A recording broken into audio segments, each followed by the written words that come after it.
Hello everybody, welcome to this live. I know that I haven't done many lives over the last year actually, so some of you might be new to this and not actually have seen me in real person, but welcome to this live. Thank you for coming along. If there's anybody in the chat room, hello David, how you doing? Nice to see you, my friend.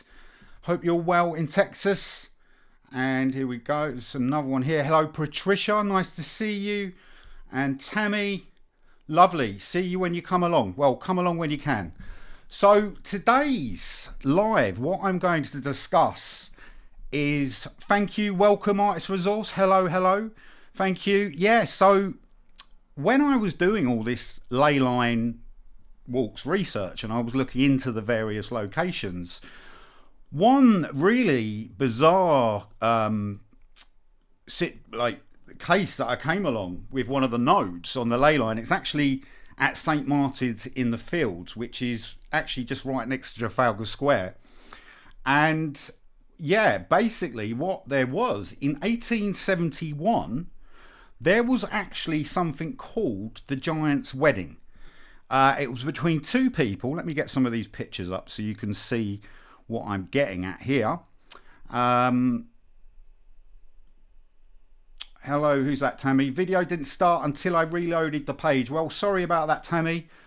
So yes, not sure, just getting started with all the live, so excuse me if there's any hiccups or anything like that. I'll just do the best I can today. I'm always a bit funny with lives because I'm a perfectionist, so I like to really kind of fine tune, especially when I do videos. So, you know, give me some space here, but give me all feedback. Hello, Ricky, nice to see you.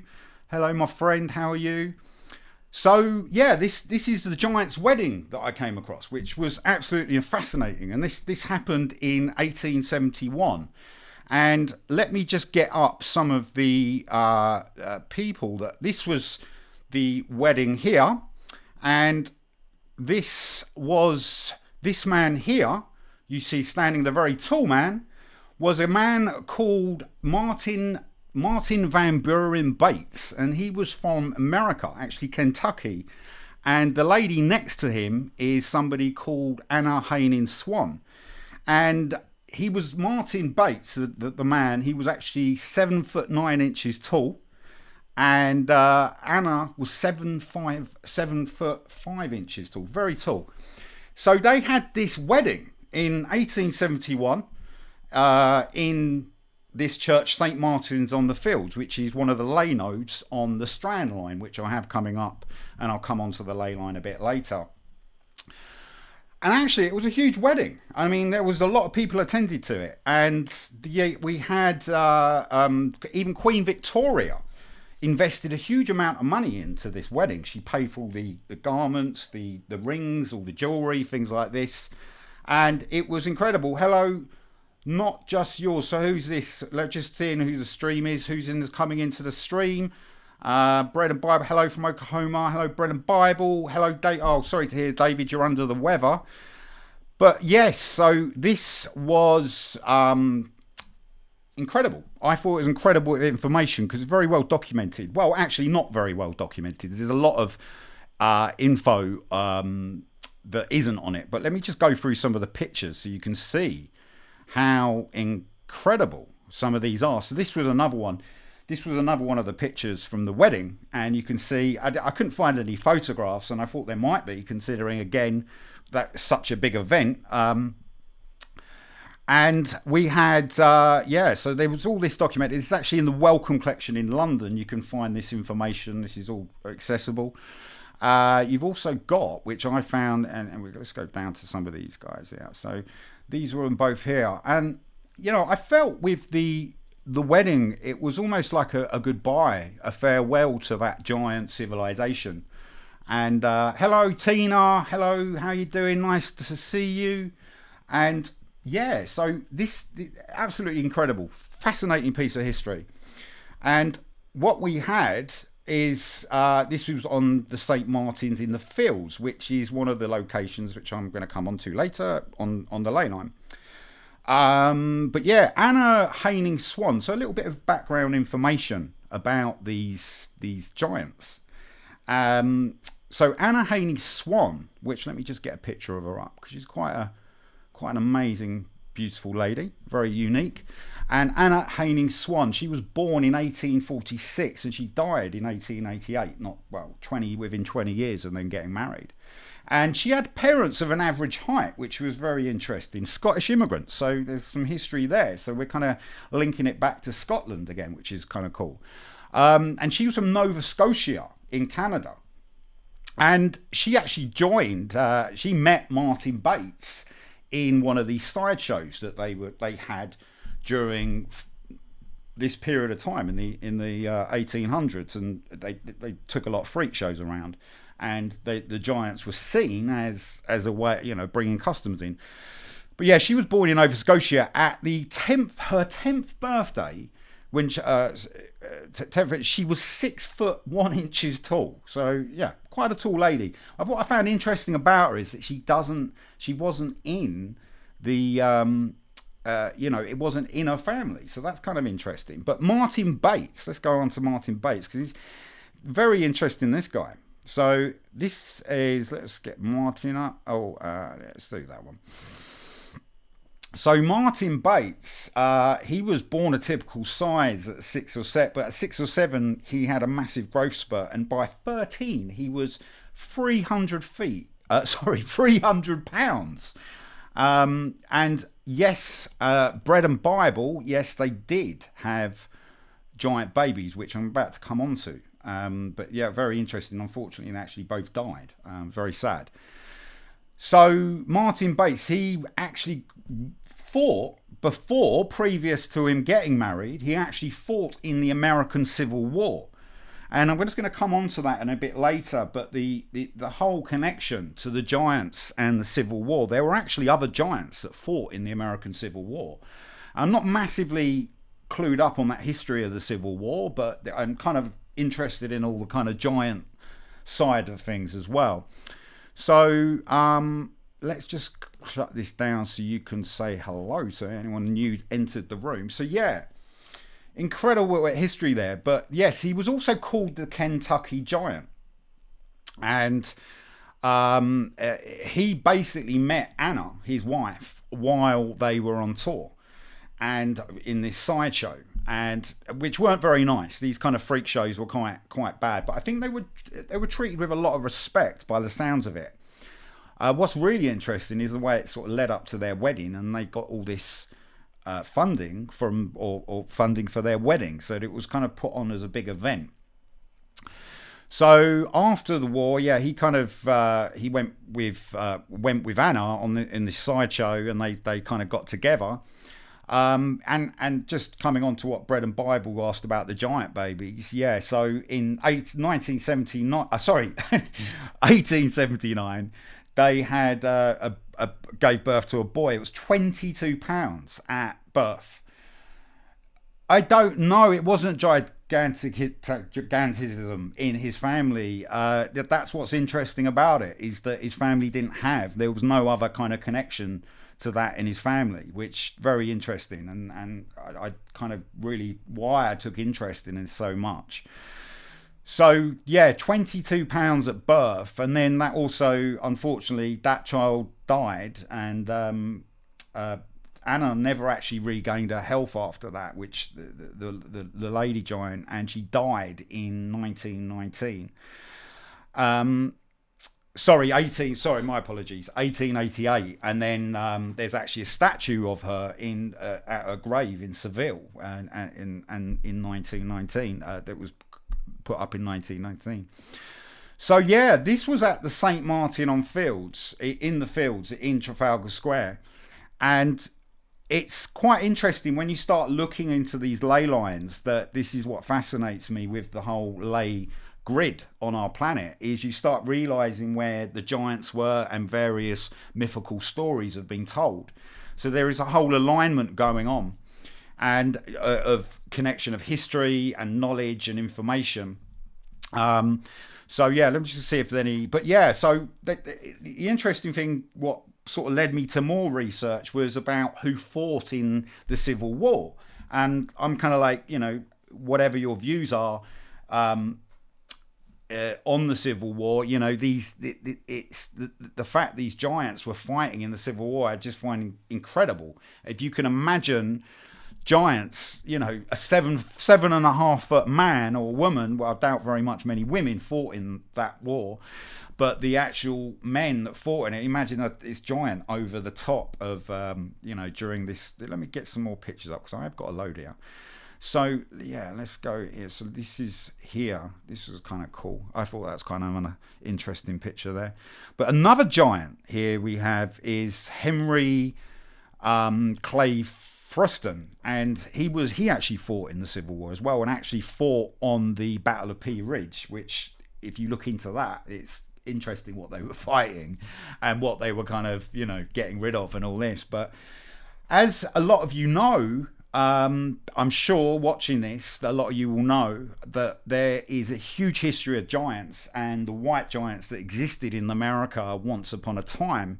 And, you know, you can go over like so many, you realize that all the kind of states in America had giants during the 1800s. And the skeletons that have been found throughout USA are unbelievable.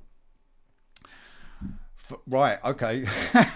Just reading a few comments here. So interesting. No, it makes me think of Israelites feeling like grasshoppers. And then Tammy says, problem with the pituitary gland, which controls growth. Yeah, it's possible, but there's also, I have my own theory on it and what happened. And I think there was sort of remnants of these giants. I'm not, to what family, I'm not even sure these were the real parents to these giants, or they state they were. So yeah, I find that kind of intriguing. So giant skeletons found in the 1800s, you know, you got in 1897 in 7'6" skeleton found in oh, I can't really say it, but yeah, in America. This was in the East, and the Smithsonian Institute have all this information. And you have the Stillville, Missouri giant that was found in 1933.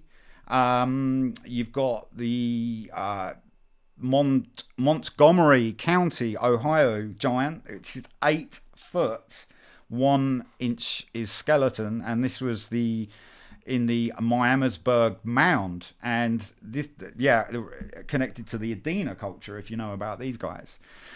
So in a San Diego giant, 8'4" high. These are all skeletons that have been found. And obviously you have the Catalina Islands, which there was a 9'2" skeleton found. And yeah, that's just some of them. But yeah, it gets a lot more as well. There's a lot more. It's so much. And the Smithsonian Institute have this information. They have this knowledge. And you've got Lompoc Rancho in California. And this was 1819, a 12-foot skeleton. It's almost like the further you go back, the bigger they get. That's kind of interesting, because I noticed the heights get high. So this was pretty incredible. So West Hickory, Pennsylvania, 1870, 18-foot skeleton. The headline read, "The Cardiff Giant Outdone," which Cardiff is in UK. There was actually a Cardiff giant found as well. Cardiff's in Wales, in the west of UK. But yeah, so this report originally came from the Oil City Times in 1870. And yeah, 18-foot skeleton. Now, a lot of people debate that, but I'm just relaying information that's been researched and found. So, you know, it's up for you to kind of look into. But what is so interesting about this and all the information is when you start looking into these ley lines, as I'm saying, and ley nodes, you'll start researching the areas within them, and you'll start to find there's just immense amount of knowledge on them, on certain mythical stories, ancient history. Obviously with London, it's huge amount of history, and it's sometimes quite difficult to find. So yeah, so yes, Bread and Bible, even though I know they are bigger, they get bigger, Smithsonian are liars. It's not, but you can find this information. They do lie 100% because there is, well, I'm not saying they do, because you can actually find their information. They just don't tell you publicly about it, about the evidence of giants. There is this information out there when you research it. So yeah, it's very intriguing. And this leads me on to the Ley Line event that I'm going to be doing. The Ley Line Walk that I'm doing, actually one this Sunday, the 23rd. And this is going to be a walk through London along what is called the Strand Ley Line. And what I just mentioned about Martin and Anna, the giants that were married, that was, their wedding was on one of the nodes on this ley line. So just to recap to anyone that's kind of just come in, is that these ley, they actually got married on the St. Martin in the Fields, which is one of the nodes on the ley line.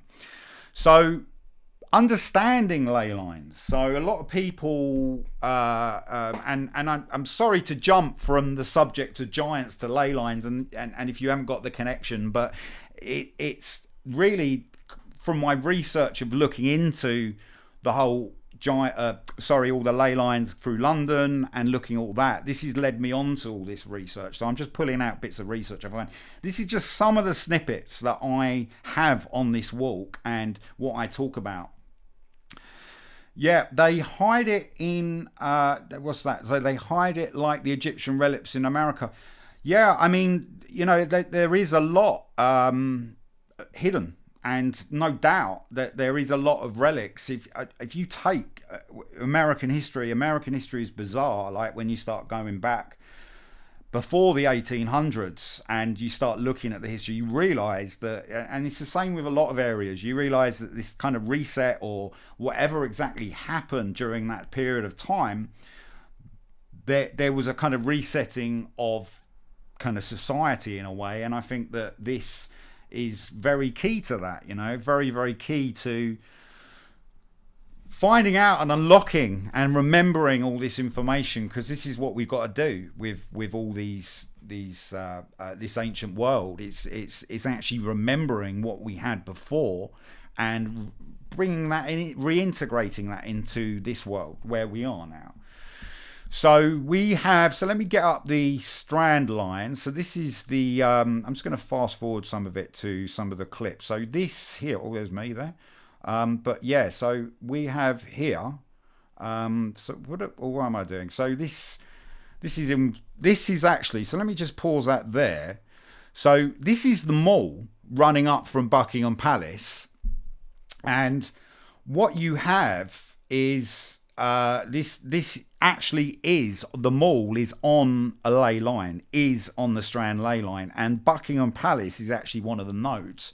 And this leads up to what you have, it's called the Admiralty Arch, which is, let me get a little picture of that up.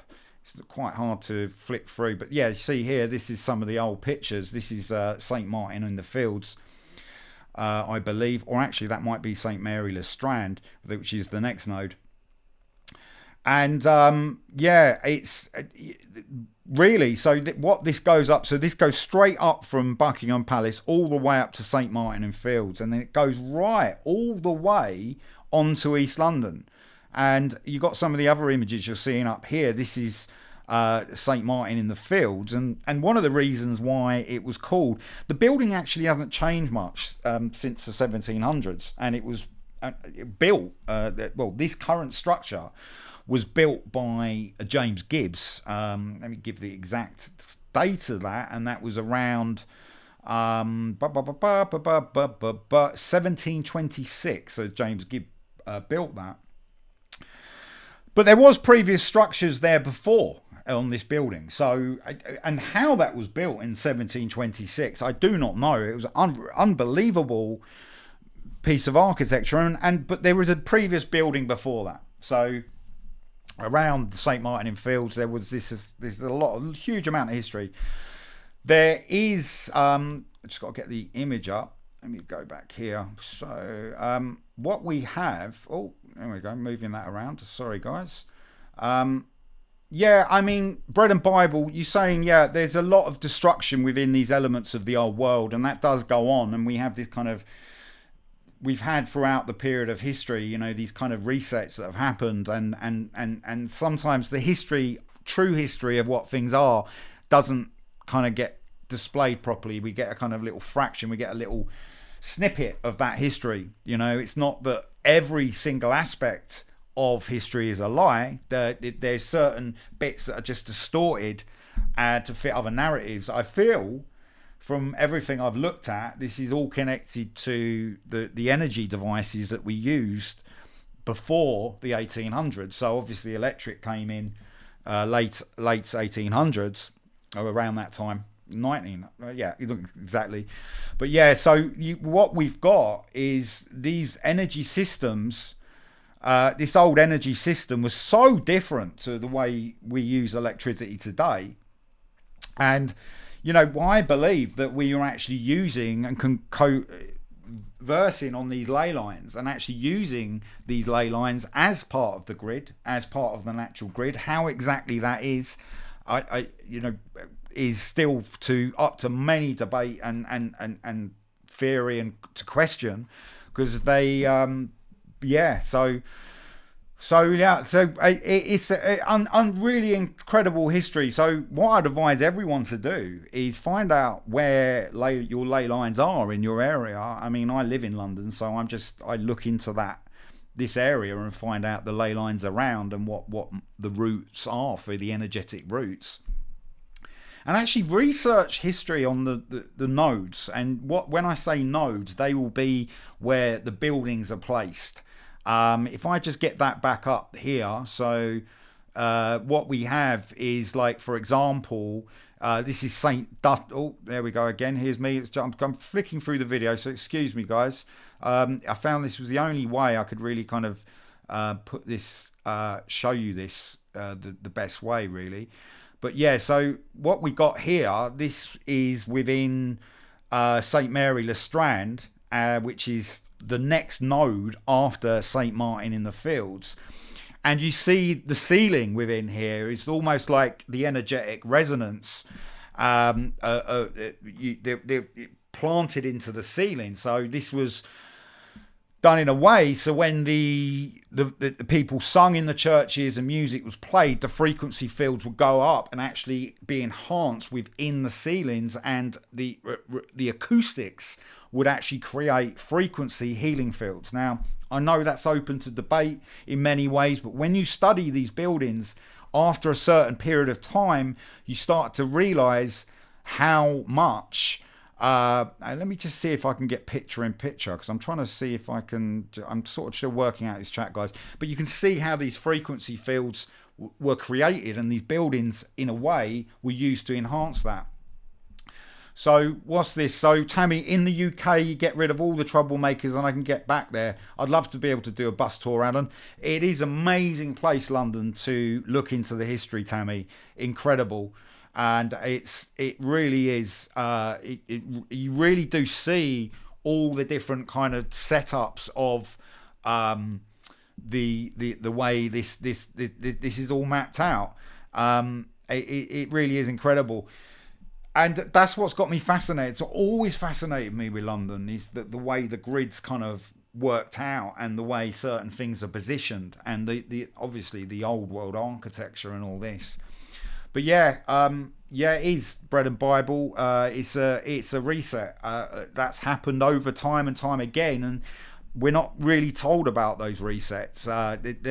They happen in many ways. I know a lot of people always put it down to just the mud floods, for example, being what happened with Tartaria. But you know what? That you can see it was a series of events. It was a lot of events that happened in a short space of, well, I wouldn't say a short space, but over a period of time, and climatic changes, all this kind of stuff that made certain migration and movements of people around the world. And obviously with Tartaria, that the northern part of Russia and all this, how this was kind of sort of just not destroyed, but in a way it was like sunk underneath the the climatic changes that happened. There was huge tidal rises, all sorts of different things, the earthquakes. There were earthquakes, but the volcanoes and all this.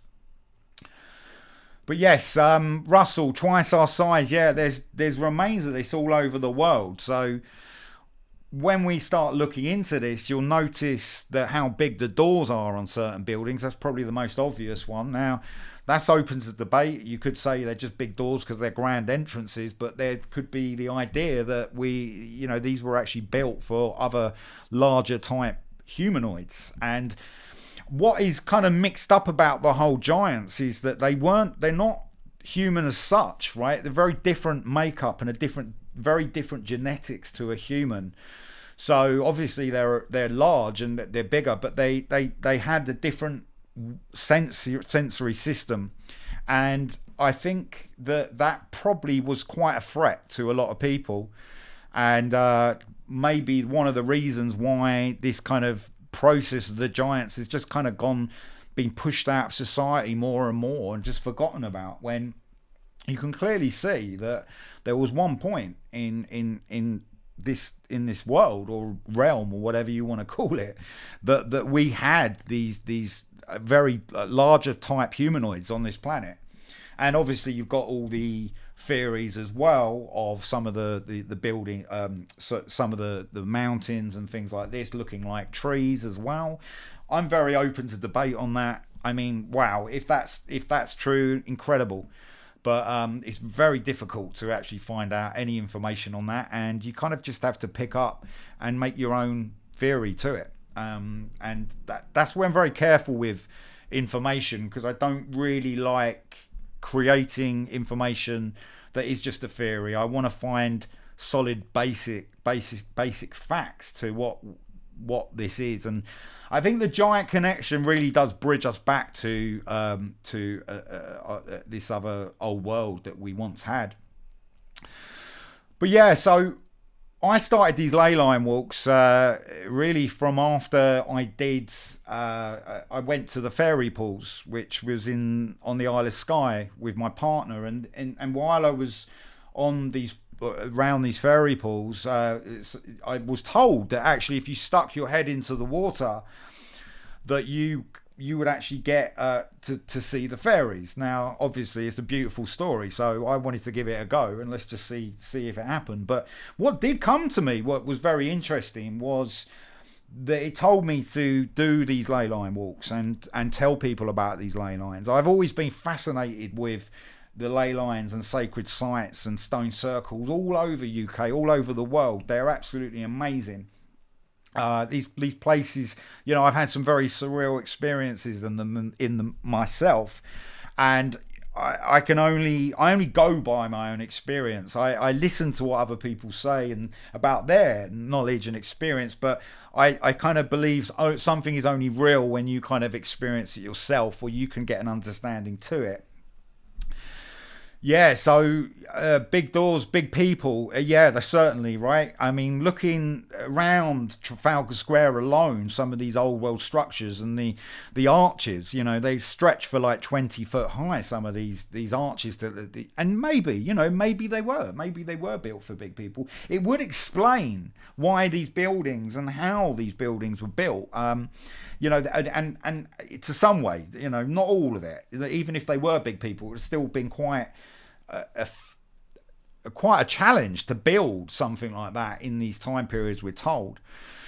But we've got so Tammy, Cathinus, Orkney, and the Shetland, the Orkney Islands. Wow. And just to say, so also what really got me, so just going back to the ley lines, what we were saying, and I was talking about the fairy pools, and when I was in and I put my head in, it told me about the ley lines.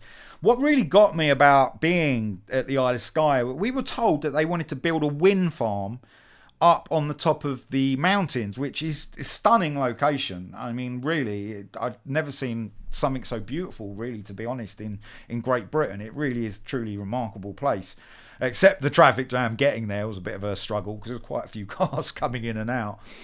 But this fairy pools was just absolutely magical. And then I couldn't get my head around why someone would want to build it. Well, I do understand these elements are very destructive and they want to invert the energy within these ley lines, and I feel it's a force that's very powerful and that has a lot of influence on these ley lines. And I don't feel it's right to kind of it's very destructive to kind of put these elements on these ley lines. You'll find that often they'll put shopping centres on these ley lines. Now, maybe they don't know about them. Maybe we're not told about them. Maybe it's just kind of oblivious. The information's been removed.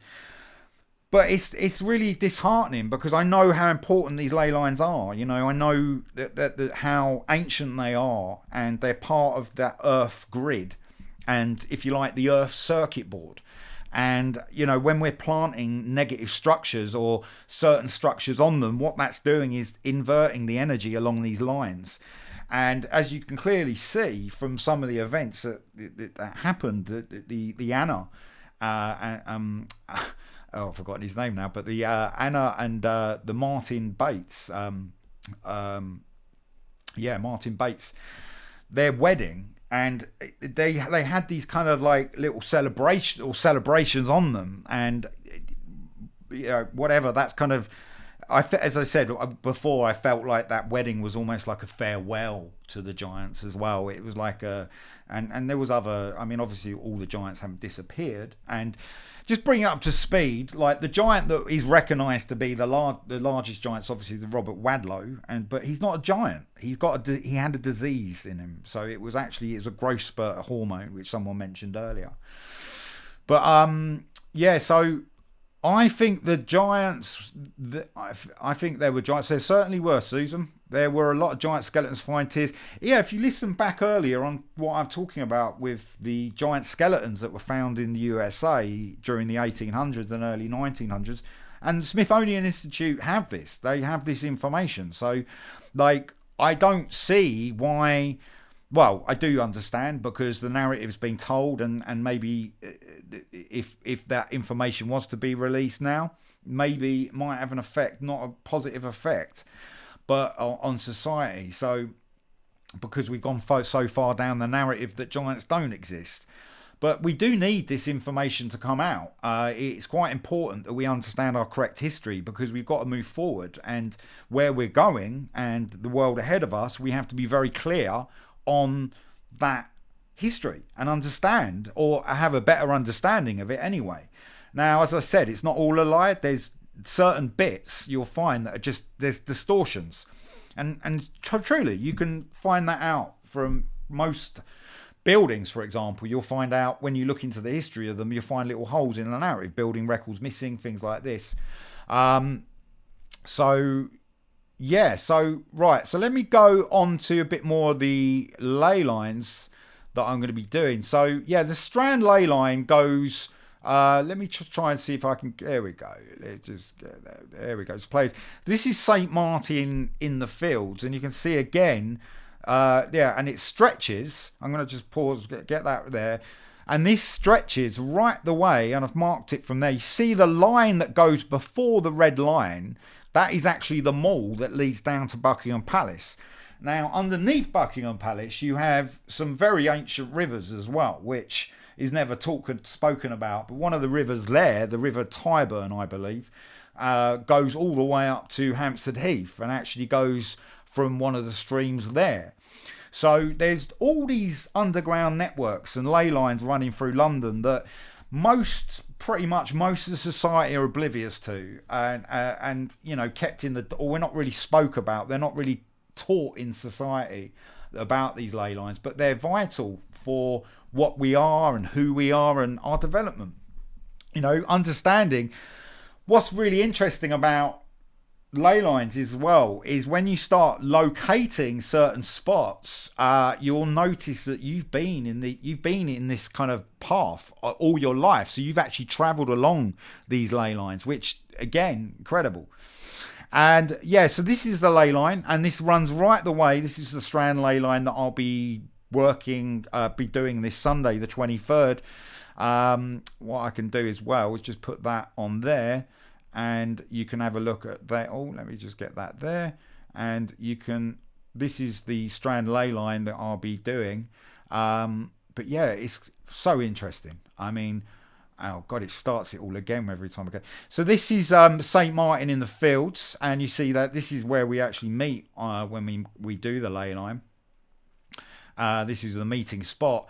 Now, so here we go. So this is, you can see it's right. So St. Martin in the Fields, incredible building, and it's beautiful as well. It's actually used in for music now, and you can see the organ, which was let me just get that up. There we go. So the organ in there as well, and like all old world structures, you'll realise all the old world buildings, they had organs in them. Even not they don't have to necessarily be churches or religious buildings. But the question I ask there is like, why would you build an organ in just a structure to, I know what they said, that people just ate food in there. So you'd have a huge organ in there, would you? So this St. Martin in the Fields is actually a parish church, so it's not just an ordinary, it is actually a religious building. But the point is these organs were used in a way to really push and create these frequency fields, what I was talking about earlier. So yeah, we shoot over the ley line. You can see there on this map here, it goes straight up the Strand. And that's incredible, because you've got all the history up the Strand. You've got the Savoy Hotel, which a lot of people don't realise, but actually the Savoy Hotel used to be a palace, and was actually a palace on the side of the river. And that history to that is amazing as well. Whether or not it was built in the time period, I believe around the 12th century, just from my estimate, around that time. Very debatable. 1246 that was built, apparently. But it could have been. I don't know. I mean, if we had access to this type of energy and electricity, maybe, or a different form of energy, maybe things could have been built in that way. But we can only go with the narratives that we're given, right? Because it's difficult to otherwise just going to speculate and create theories. But yeah, this is some of the structures along the Strand, and all these buildings, amazing. And actually underneath the Strand, they actually built over back during the plague, after the plague, and there is actually a river that runs underneath the Strand, and there is actually all old world buildings underneath there. So, right, I don't know. Well, saying that, if there is old world buildings, I imagine there is, because it's dug right the way down. So yeah, the amazing walk this is, guys, and I'm not just saying it for myself. I enjoy doing these. I do these for the love and passion of this. I don't, I'm not looking to gain from it, and I like sharing information, so it's really important for me. So the more people that come on these ley line walks and actually start researching ley lines and looking into them, because they're all over England. So just what we do is, I'm just looking over here. So yeah, so let's move forward here. So this goes up right the way up. I mean, look at this. This is incredible. So this was Somerset Place. This is Savoy there, which is now a hotel. This was actually the palace, what you're seeing up there. And this basically was the original palace, which was again redesigned in some stages, many stages. But yeah, all along here, and I move on. This is St. Mary Le Strand. And again, this is just left in the middle of all these corporate structures now, but it's still there, you see, and that's what's fascinating with it. It's still here. All these old structures are still working, and they're still operative and operating. Excuse me, sometimes with my language, I just waffle on. So, but yeah, they're still operating, and we can access this information. Can we access these energies still? So what we got here, hi Tina, so I believe that those organs frequencies were used for healing and in conjunction with the ley lines.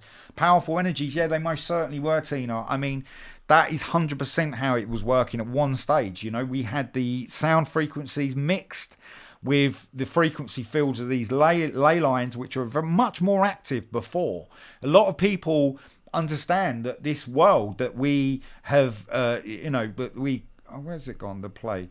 But this world is it's just so forgotten about and so far away where we are now in the world, because it's so different. So it's very hard to actually see this information, with clear eyes. And and again, as I said, we can only create theories and speculate. We can't find solid proof, and that's what I'm trying to do with all this information and all the channel and everything I'm doing, with all the information we relay, my brother and anybody, all the films I make, it's always got to have a connection to real information. The problem that people have and do when they're talking about the old world is that they have very certain about certain things, and I agree that we have to be certain, but on certain aspects. But beyond the narrative we're told, we can only speculate, and we can only until we get evidence of certain aspects, which is coming now. We are finding evidence of these old world structures were frequency fields. So I think there were giants. There were a lot of giant skeletons years ago, I'd imagine that is, in newspapers. Funny how only for them to.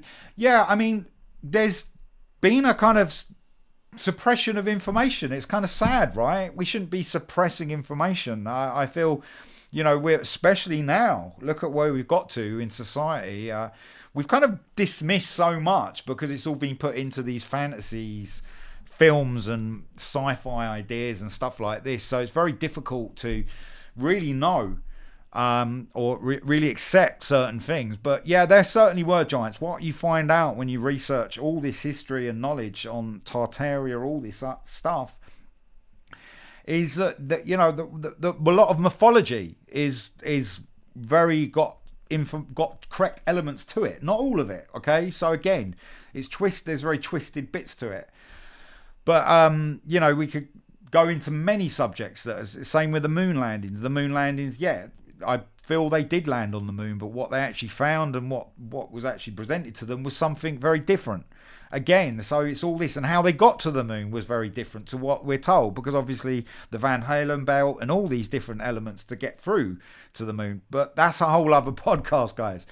But the ley lines, yeah, so I just want to give you a little kind of breakdown on sort of ley lines, because a lot of people still speculate the idea of ley lines. I know a lot of you will be go with this information and accept the knowledge of ley lines because you'll understand it. But anyone new to the channel or still trying to understand now, ley lines are magnetized currents of energy, and they flow through sacred sites, megalithic stones, ancient structures, whatever.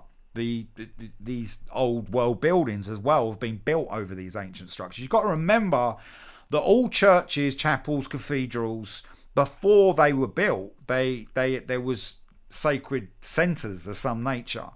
So the religious, so you could say the religious side of almost took the churches to another level with that as well, because what you realize is that a lot of these churches, chapels and cathedrals, they were built not necessarily with the intent. Some of them were not necessarily built with the intent with religious purposes. There was actually, as I was saying, going back to, and some of you said in the chat, is these frequency centers. They were actually used as healing centers for us to congregate and rejuvenate the body and heal the center of who we are.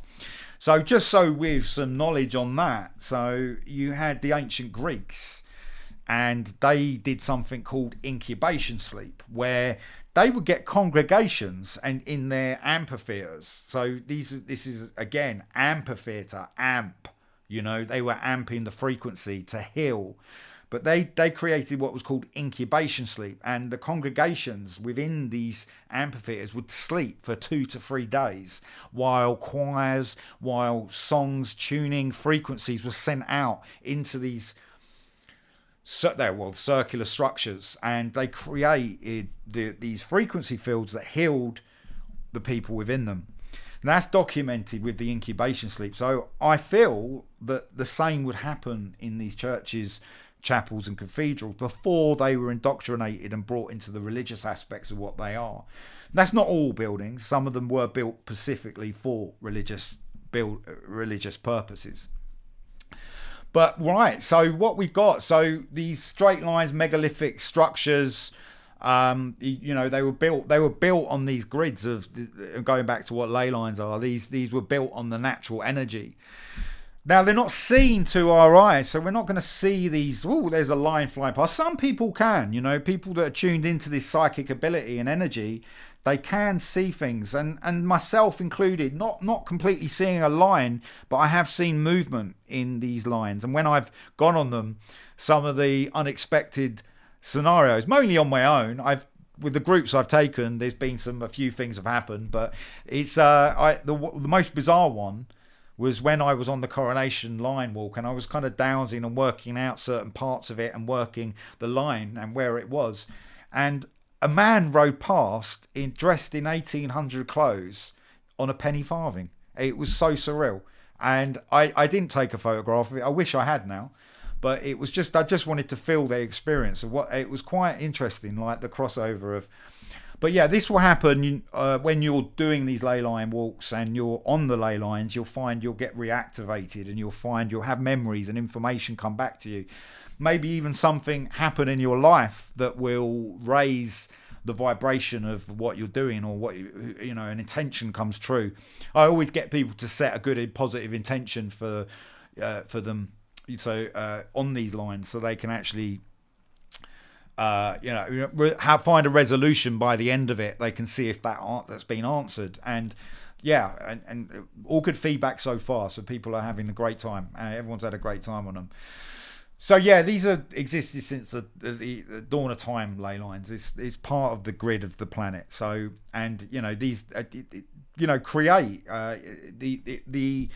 the only reason why the information is taken from, or we're not knowing about this information, is because ley lines, the powers that be have used these ley lines for many years to actually put their financial centers on, build their institutes and all sorts of various parts. And that's not necessarily a bad thing. It does make sense to have a structure to society.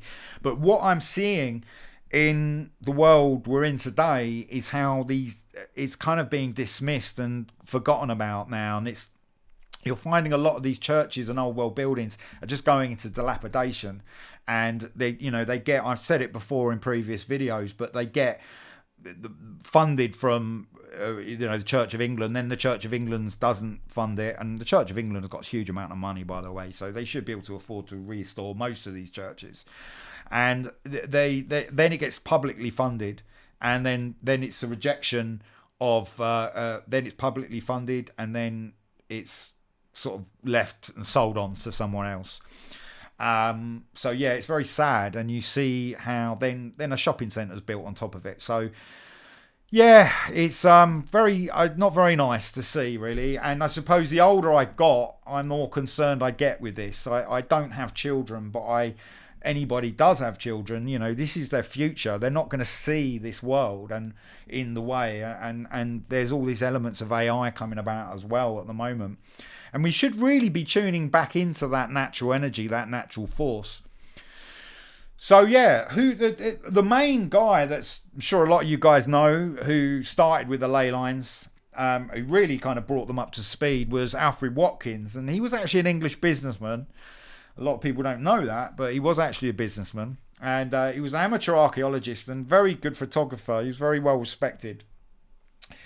And he just, from going around England, on his trips around England, he started to notice how these sacred centres or these sacred sites lined up. And he devised a brilliant book, which I highly recommend everyone go and watch. Go and read. And that is The Old Straight Track. You can actually get it on the Internet Archive for a download for free. So you can actually find it for free and read it on your Kindles or your desktop or whatever. But yeah, that's a really good book, and that gives you, he mapped out the ley lines. Yeah, these ley lines are already here, but he took it to creating a map of it. And bridging not so much a theory into a concept of physical reality. Yeah, okay, these have been around for years and years, but he was bringing that information back up to make it more conscious and resurface that information, which is brilliant, you know. So well done, Alfie. Well done, Alfred Watkins. Big up, Alfred. So he was like the core to that. So, but the William Stukeley was back in the 1700s. He was an English he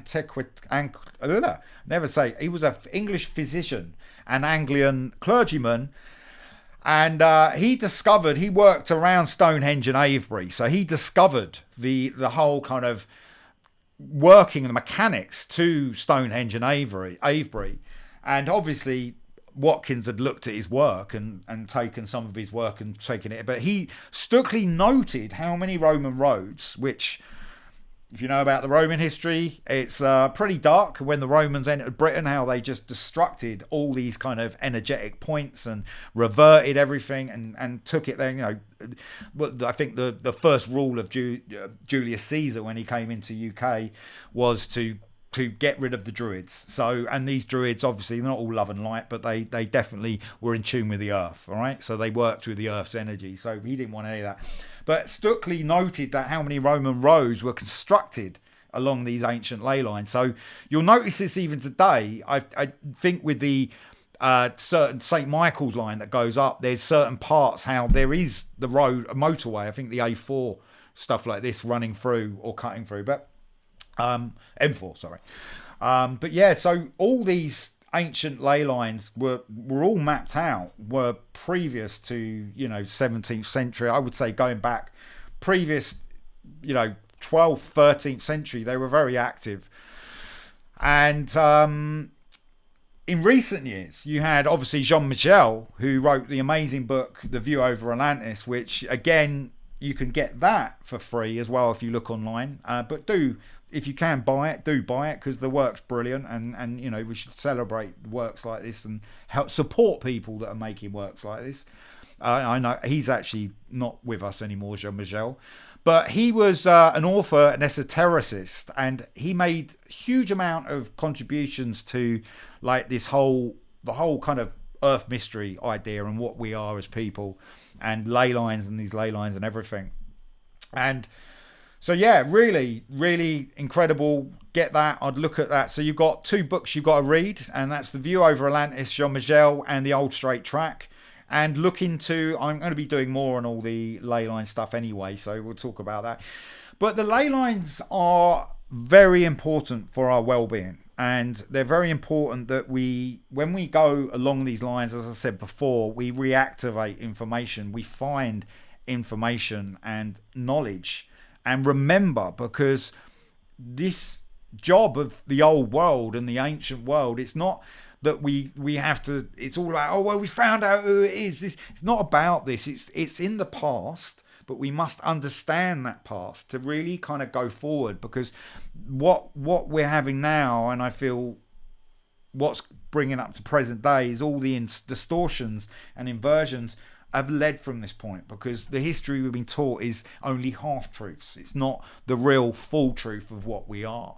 And this is important that we remember it and understand that we can remember this information. By remembering, we will reactivate certain energies in our body. So yeah, so Tina, after my mum passed, sorry to hear that, Tina, I'm very sorry to hear that.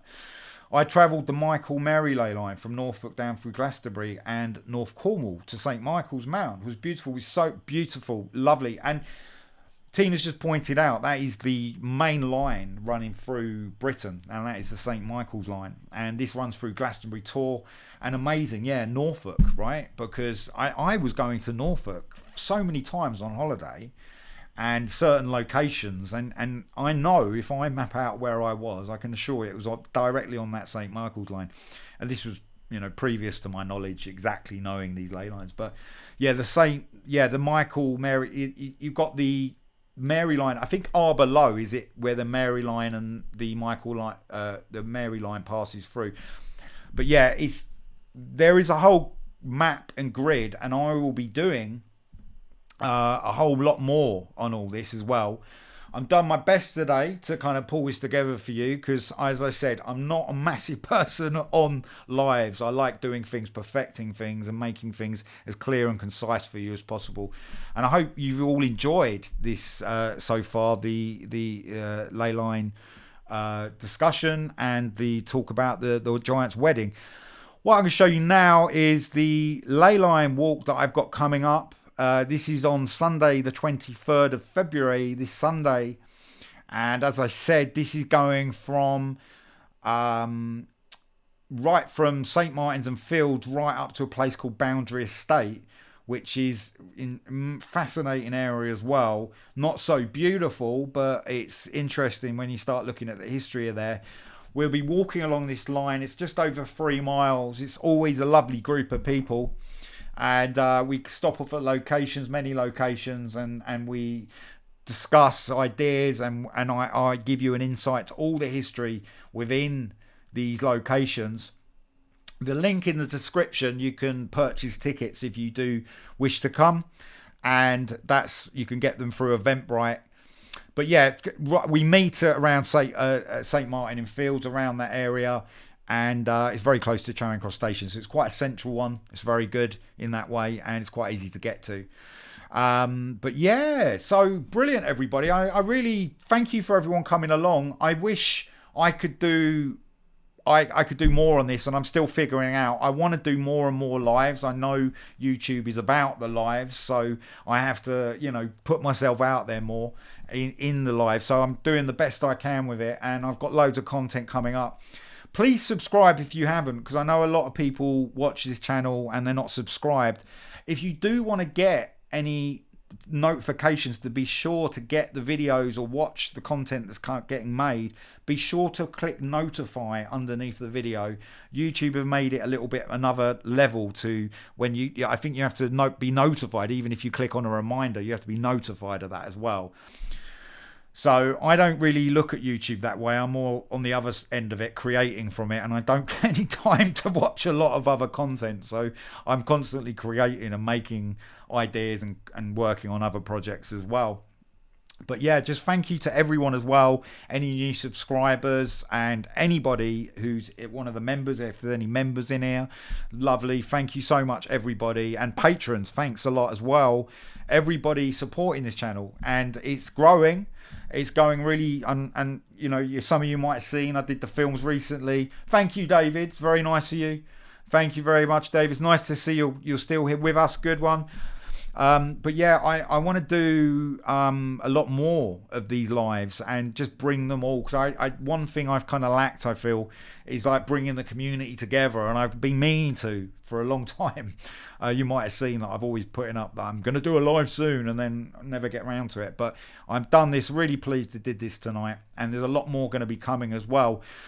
But yeah, so do have a look at the Ley Line Walk that is coming up on the Sunday the 23rd. What I'll do is just play you the video. But there's really incredible areas along here, and you really will start seeing London in a completely...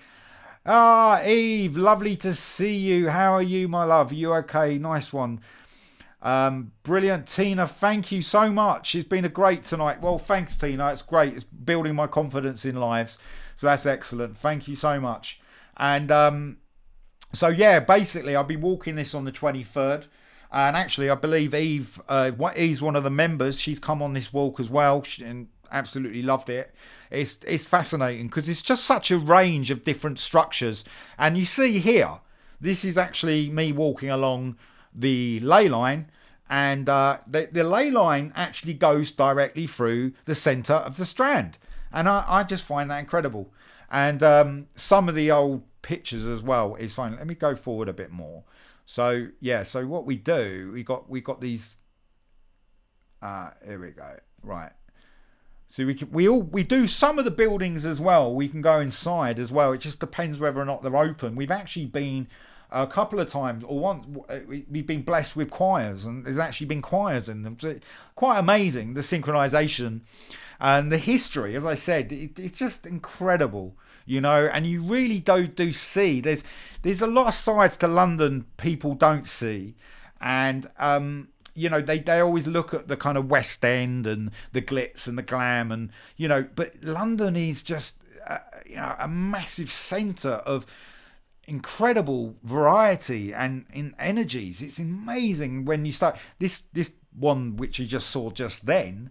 That was, and I'm not talking there, it looks like I'm dubbed over the top, but this is St Mary le Danes, and St Clemens Danes, and sorry, it's not the St Clemens Danes, this is St Dunstan, sorry, my apology, St Dunstan on the west, and this is on Fleet Street.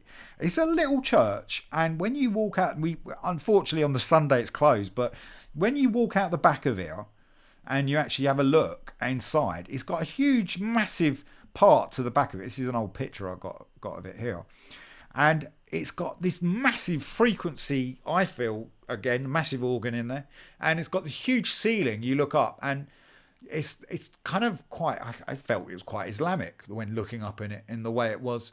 And that's a whole other story. I'll come on to the whole mosque things and all these different religious buildings. I'll probably do a podcast, not a podcast, I'll probably will do a live on that, and actually talk about how all these old religious structures have been, you know, they were once used in this way, and that every building. But yeah, so where are we going? So let's go. Yeah, so organs. This is one of the locations as well. Yeah, just some of the St Bartholomew the Less. That's one of. Oh, that's lovely. Thank you, Scotty. Thank you, Scotty. It's very kind of you. I'm very pleased everybody came along. It's really nice. I didn't really advertise it. I just wanted to kind of put it out there just to get it. As I said, I'm not, you know, I've always been a bit funny with doing lives. It's nothing, you know, on you, the lovely audience I have, but it's just, I'm a perfectionist, and I'm, as a video producer that I am, I like to just, you know, I really like, oh, come back again there. Yeah, I just really like to get everything the best it can be, so it really communicates. It's the way I've just done video for so long. So it's been really good, and I'm really pleased I did this as well. Once you get me talking, you won't stop. You know, I can't stop, you see. So but yeah, so lots of locations. I really hope everyone can, you know, come along, or anybody can come along. I've got a really great group already, but the more the better, the more that join us. We have great conversations, and you know, it's got great fun.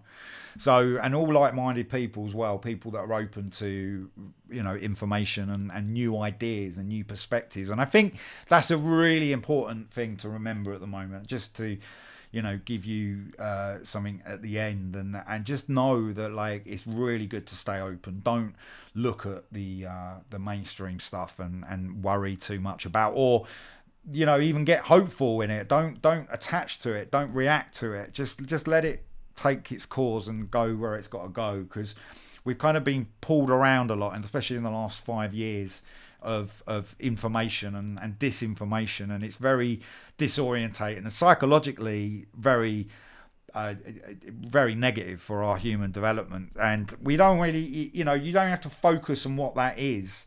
You don't have to look at it and worry about what it is. It's the main process is you, and you're looking after yourself and developing yourself. And yeah, thanks, Scotty. I'm glad you came along. It's brilliant. And yeah, what region? Big AB. I'm from London, AB. You're not anything to do with auditing Britain, are you, AB? But yeah, so I'm from London. Yeah, that's where I've come from.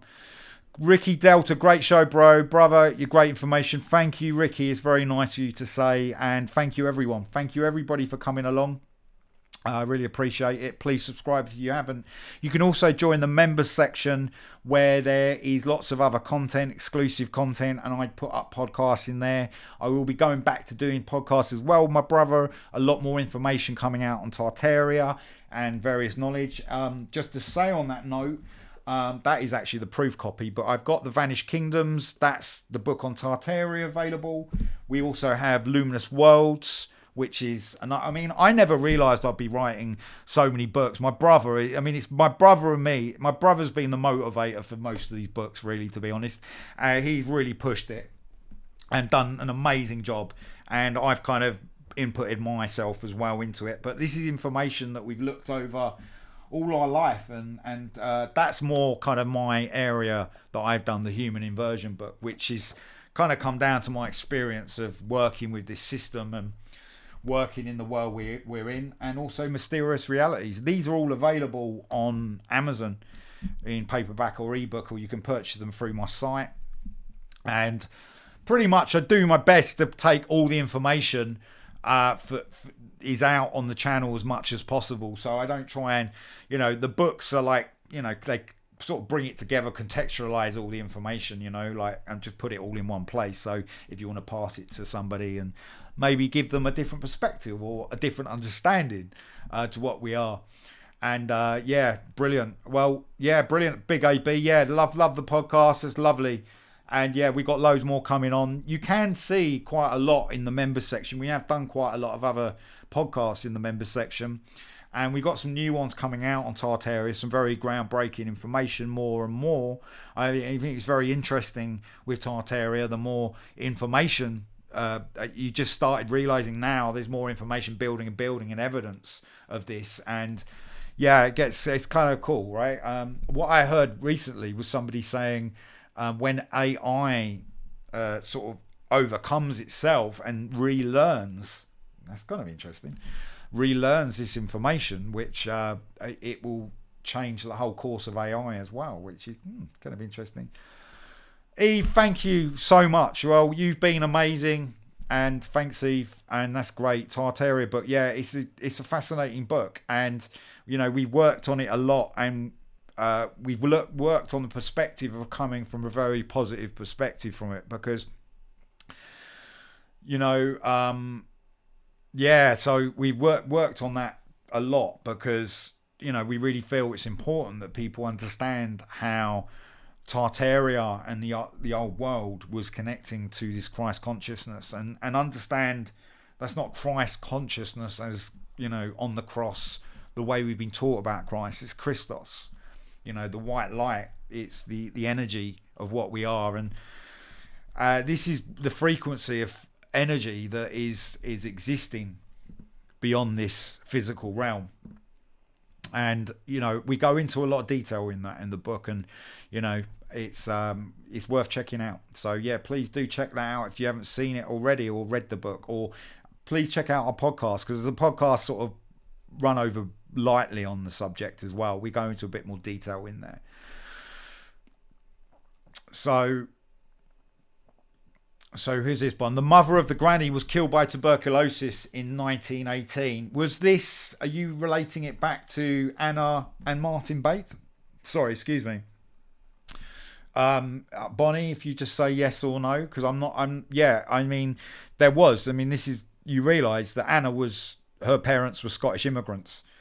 So she probably was an orphan, which, yeah, it's interesting. But what's really interesting is that Queen Victoria got involved in it as well. So the royals knew about this wedding, and they were very invested in it. So I found that quite interesting.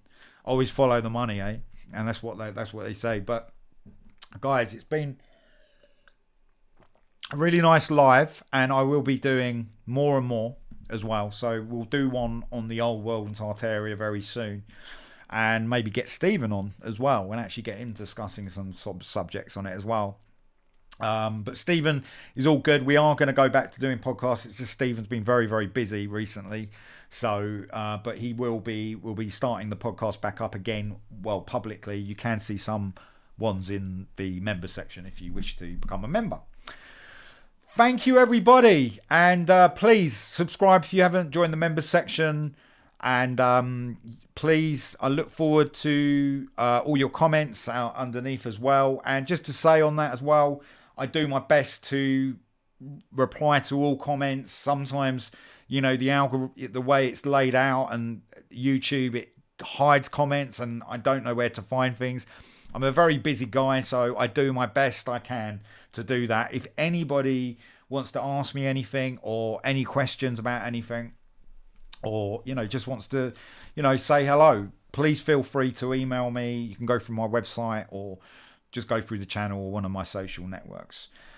But thanks again, everybody. Lovely seeing you. Lovely, everyone. Thanks, everybody in the chat. And until next week, I'll tell you what, I'll probably do something in between. But until next week, I'll see you soon. Thanks, everybody. See ya.